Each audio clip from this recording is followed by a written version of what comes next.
Social anxiety disorder म्हणजे काय? Prominently याच्यामध्ये जेव्हा आपल्याला काही सोशल गॅदरिंग्स असतील किंवा सोशल सिच्युएशन्स असतील, एखादं लग्न कार्य असेल किंवा एखादा कार्यक्रम असेल किंवा एखादं स्टेजवर जाऊन बोलायचंय, पुढे येऊन वर्गात बोलायचंय, नवीन व्यक्तींना भेटायचं असेल, अशा काही गोष्टी असतील, त्या गोष्टींमध्ये आपल्याला थोडीशी भीती असते की लोक मला जज करतील.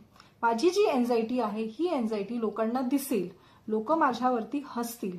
मी जेव्हा बोलायला जाईल पुढे त्यावेळेस बोलताना माझ्याकडनं काहीतरी चुका होतील म्हणजे माझं काहीतरी ततबब होईल आणि लोकांना ही माझी एन्झायटी दिसली, माझं जे ततबब झालेलं आहे, माझ्याकडनं जे चुका झालेल्या आहेत त्याच्यावरती लोक जज करतील, क्रिटिसाइज करतील, हसतील माझ्यावरती. ह्या सगळ्या विचारांमुळे आपल्याला एन्झायटी जी असते ती वाढत जाते. सोशल एन्झायटी डिसऑर्डर म्हणजे काय? प्रॉमिनंटली याच्यामध्ये जेव्हा आपल्याला काही सोशल गॅदरिंग्स असतील किंवा सोशल सिच्युएशन्स असतील, एखादं लग्न कार्य असेल किंवा एखादा कार्यक्रम असेल किंवा एखादं स्टेजवर जाऊन बोलायचंय, पुढे येऊन वर्गात बोलायचंय, नवीन व्यक्तींना भेटायचं असेल, अशा काही गोष्टी असतील, त्या गोष्टींमध्ये आपल्याला थोडीशी भीती असते की लोक मला जज करतील. माझी जी एन्झायटी आहे ही एन्झायटी लोकांना दिसेल, लोक माझ्यावरती हसतील.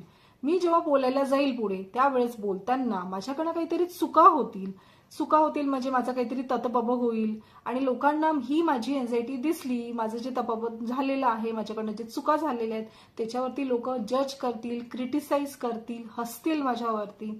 ह्या सगळ्या विचारांमुळे आपल्याला एन्झायटी जी असते ती वाढत जाते.